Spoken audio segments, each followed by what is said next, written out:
बिस्मिल्लाहिर्रहमानिर्रहीम। अस्सलाम वालेकुम, वेलकम टू अलहरम व्लॉग। मैं खैरियत से हूँ। उम्मीद है अल्लाह ताला के फ़ज़ल व करम से आप भी खैरियत से होंगे। अल्लाह ताला आपको अपनी हिफ्ज़ व अमान में रखे, आमीन सुम्मा आमीन। ये तो व्यूअर्स, आज मैं आपके लिए जो रेसिपी लाई हूँ वो है हलवा कद्दू का हलवा। आज मैं बताऊँगी कि जो हलवा है हम उसको परफेक्ट तरीके से किस तरीके से बना सकते हैं और इसमें कौन कौन सी जो मेन चीज़ें हैं हम डालेंगे तो हलवा कद्दू का जो हलवा है वो बहुत ही मज़ेदार सा बनेगा।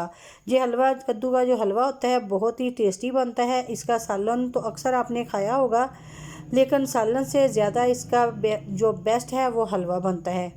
तो फिर चलिए आइए वीडियो शुरू करते हैं। वीडियो शुरू करने से पहले काइंडली जो नहीं देखने वो मेरे चैनल को सब्सक्राइब कर लें। तो फिर चलिए आइए शुरू करते हैं। बिस्मिल्लाहिर्रहमानिर्रहीम। हलवा कद्दू मैंने लिया था तकरीबन 2.5 किलो और मैंने इसको अच्छे से छील लिया है। इसका जो सख्त पार्ट था वो मैंने इसे देखे सारा जो है वो उतार दिया था और इस तरह का पीसीज में जो है इसको कटिंग कर लिया है। कटिंग करने के बाद ये ज़रूर याद रखें कि सबसे पहले हम इसको करना है वाश करने के लिए मैं ये देखिए पानी लूँगी और इसके अंदर अच्छे से करेंगे वाश। ये मैंने 2.5 किलो लिया था और छिलके उतारने के बाद ये तकरीबन 2 किलो के करीब जो है हलवा कद्दू जो है ये बच गया होगा तकरीबन। हमने इसको अच्छे से जो है वाश करना है। वाश करने के बाद अब इसको करेंगे बॉईल। बॉईल करने के लिए मैंने चूल्हे के ऊपर जो देखें कढ़ाई के अंदर पानी जो है वो डाल के रख दिया है। पानी मैंने तकरीबन 1.5 लीटर के करीब जो है वो लिया है। जैसे ही पानी को बॉयल आना शुरू हो जाएगा मैं इसके अंदर ऐड कर दूँगी हलवा कद्दू। माशाल्लाह से ये देखें पानी को बॉयल आना जो है वो शुरू हो चुका है। अब मैं इसके अंदर ऐड करूँगी हलवा कद्दू को। हलवा कद्दू को ध्यान से डालना है। पानी जो है बहुत ज़्यादा गर्म है, कहीं पानी आपके ऊपर ही ना गिरे। बहुत ही ध्यान से जो है वो हलवा कद्दू को इसके अंदर जो है वो डालना है। ये देखिए माशाल्लाह से हलवा कद्दू को मैंने डाल दिया है। अब मैं इसको बॉयल होने के लिए जो है वो रख दूँगी। ये याद रखें कि हमने इसको बहुत ही अच्छे से बॉयल करना है क्योंकि हलवा कद्दू जो होता है ये बहुत ही सख्त होता है और इसको जो गलाना है बहुत ही मुश्किल होता है। इसलिए मैंने इसके अंदर बहुत ज़्यादा पानी डाला है क्योंकि मैं कढ़ाई के अंदर जो है इसको बॉयल कर रही हूँ। अगर हम कुकर के अंदर इसको बॉयल करेंगे तो हमें ज़्यादा पानी नहीं चाहिए होगा। हम सिर्फ कुकर के अंदर 2 गिलास पानी ही डाल के इसको जो है वो बंद करके तो रख देंगे।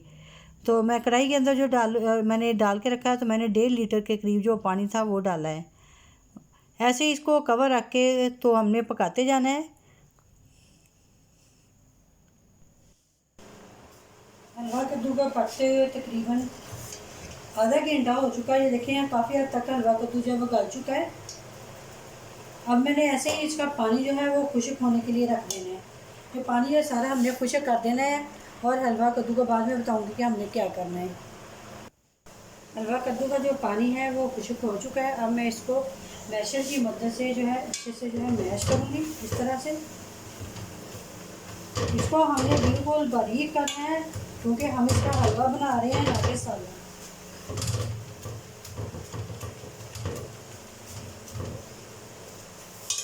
देखिए मैं ऐसे ही साथ साथ इसका पानी बिल्कुल खुश्क करना है।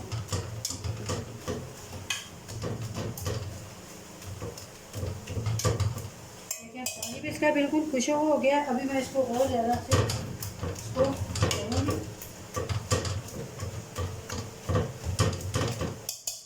माशाल्लाह से देखें हलवा कद्दू कितना अच्छा सा गल गया है और ये देखें बिल्कुल हलवे की तरह का बन गया है। मैंने पानी इसलिए ज़्यादा डाला था, ये बहुत ज़्यादा सख्त था और मैंने ज़्यादा पानी डाल के तो इसको अच्छे से जो है वो गला लिया है। ये देखिए हमें इसी तरह का हलवा कद्दू जो वो चाहिए। अब मैं इसको निकाल लूँगी और फिर मैं आगे बताती हूँ कि आगे हमने अब क्या करना है।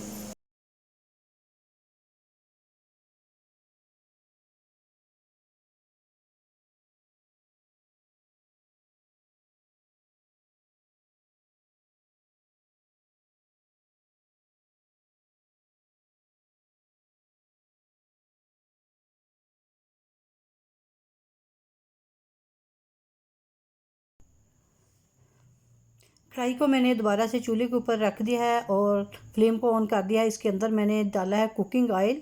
कुकिंग ऑयल मैंने तकरीबन ये डालूँगी 1.5 कप, 1.5 प्याली सॉरी।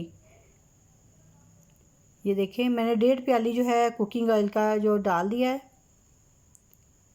अब मैं इसके अंदर ऐड करूँगी सूजी मैंने ली थी ½ kg, तकरीबन ½ kg मैंने कुकिंग ऑयल भी इसके अंदर डाला है। ये सूजी भी मेरी तकरीबन 1.5 प्याली के करीब है। इसको मैं भूनूंगी अच्छे से। सूजी को बहुत ही अच्छे से भूनना है, जब हमने उस वक्त तक भूनना है जब तक इसका कलर जो है हल्का हल्का सा जो रेड होता है, जैसा कलर इसका सूजी का भुनने के बाद जब तक वैसा नहीं हो जाता उस वक्त तक हमने सूजी को जो है भूनते जाना है। ये देखिए सूजी जो है भुन चुकी है। अब उसका कलर जो है वो भी चेंज हो चुका है, ब्राउन रंग की जो सूजी है वो हो चुकी है। अब मैं इसके अंदर ऐड करूँगी हलवा कद्दू, जिसको मैंने बॉईल करके ये देखिए निकाल लिया था इसको। अब मैंने सूजी के अंदर डाल के इसको इसी घी ऑयल के अंदर जो है अच्छे से भून लेना है। मैं अब और ऑयल जो है अभी नहीं डालूँगी, मैं बाद में बताऊँगी कि हमने जो है वो आगे जाके क्या डालना है। और अभी मैं ये ऑयल डाल के ही इसी में अंदर ही सूजी को और हलवा कद्दू को भूनूँगी। हमने इतना भूनना है इसको कि जो हलवा कद्दू है उसका खुशबू है बहुत ही अच्छी सी आनी शुरू हो जाए। बहुत ही ज़्यादा अच्छा सा हलवा कद्दू को जो है भून लेना है। माशाल्लाह से ये देखें काफ़ी हद तक जो है हलवा कद्दू जो है भून चुका है। मुझे तकरीबन 15 मिनट हो चुके हैं इसको भूनते हुए। अब मैं इसके अंदर ऐड करूँगी चीनी में अभी इसके अंदर ½ kg जो है वो डाल रही हूँ। बाकी बाद में मैं चेक करके फिर और डालूँगी। आप अपने हिसाब से जो चीनी है वो डाल सकते। मैंने तकरीबन ½ किलो ली थी सूजी और 2 किलो के करीब जो मेरा था हलवा कद्दू, और इसके अंदर मैंने जो कुकिंग ऑयल डाला था वो भी ½ kg था। अब मैं ये चीनी जो है कम लग रही है, मैं 1 पाव के करीब जो चीनी है मैंने और डाल दिया। तकरीबन मैंने चीनी जो 3 पाव के करीब जो है वो डाली है। मीठे के अंदर अगर मीठा जो है पूरा हो तो फिर ही मीठा जो है वो अच्छा लगता है, इसलिए मैंने जो चीनी है वो 3 पाव के करीब जो है वो डाली है। इसको चीनी को डालने के बाद हमने बहुत ही अच्छे तरीके से जो है वो भूनना है और साथ में चम्मच जो है मुसलसल चलाते जाना है ताकि हलवा जो है वो साथ चिपके नहीं। हलवा भुनने की निशानी ये होती है कि ये साइडों को छोड़ देता है। जब हम हलवा अच्छे से भुन जाएगा तो ये कढ़ाई के जो किनारे हैं उसको जो है वो खुद ब खुद ही छोड़ेगा।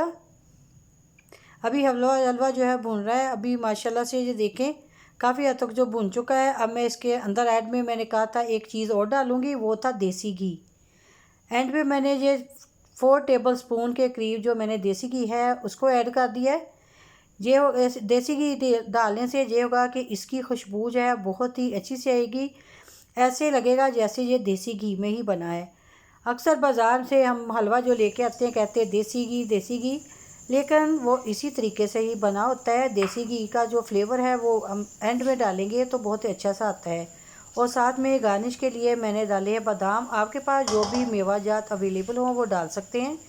माशाल्लाह से ये देखें हलवे ने घी जो है ये देखें कैसे छोड़ दिया है और बहुत ही मज़ेदार सा हलवा जो है रेडी हो चुका है। इसको हम काफ़ी अरसे के लिए सेव जो है हलवे को फ्रिज के अंदर महफूज भी करके रख सकते हैं। अभी मैं आपको जो देखें डिश आउट करके दिखाती हूँ। माशाल्लाह से ये देखें हलवा जो है बहुत ही मज़ेदार सा टेस्टी सा जो है वो रेडी हो चुका है। हम इसको फ्रिज के अंदर यानी कि फ्रीज़र के अंदर हम इसको बना के काफ़ी अरसे तक के लिए जो है वो रख सकते हैं और जितना चाहें हम निकाल लें और गर्म करें और खा लें। माशाल्लाह से ये देखें हलवे की लुक देखें और कलर देखें बहुत ही अच्छा सा जो है वो आया है। अगर आपको मेरी आज की वीडियो जो पसंद आई तो प्लीज़ लाइक और शेयर ज़रूर करें अपने फैमिली मेम्बर के साथ और अपने फ्रेंड्स के साथ। प्लीज़ वीडियो को लाइक ज़रूर किया करें और इसके साथ ही मुझे दीजिएगा इजाज़त। अपनी दुआओं में याद रखिएगा। अल्लाह हाफिज़।